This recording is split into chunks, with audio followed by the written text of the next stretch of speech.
Panibagong gala na naman mga kabiyahe. Tara at puntahan natin ang Museum of Maritime Philippine History located at JM Basa Street, Libertad, Iloilo City. Kaya kung gusto mong pumunta sa Iloilo City, huwag niyong kalimutang puntahan at bisitahin ang Museum of Maritime Philippine History. Talagang mapawaw ka sa mga ganda ng museum na ito.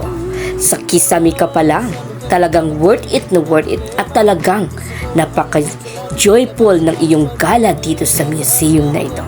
Kaya tara, samahan niyo ako at ikutin at galugadin pa natin ang museum na ito.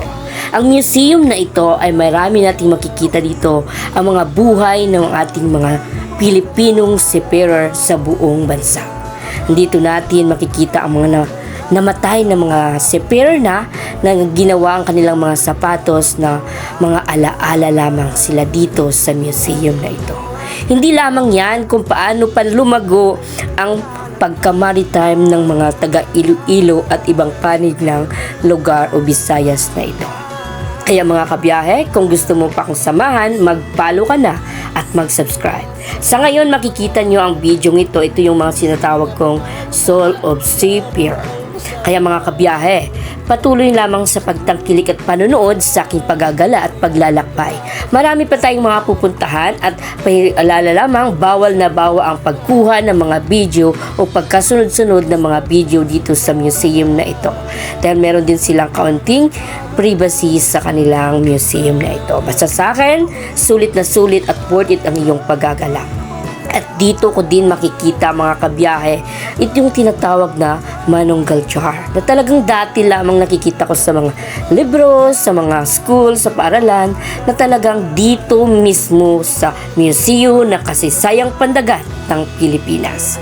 Kaya mga kabiyahe, ikutin at pasukin pa natin ang museum na ito. Maraming salamat pala sa patuloy na pagtangkilik at panonood.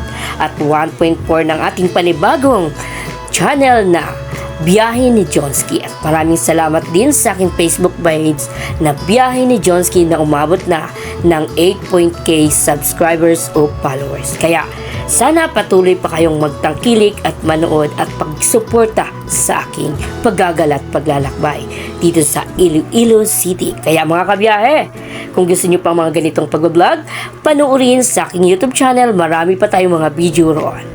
Once again, this is Biyahe ni Johnsky. Patuloy nating panoorin ang aking paggagala dito sa Maritime Museum of Philippine History dito sa Iloilo City.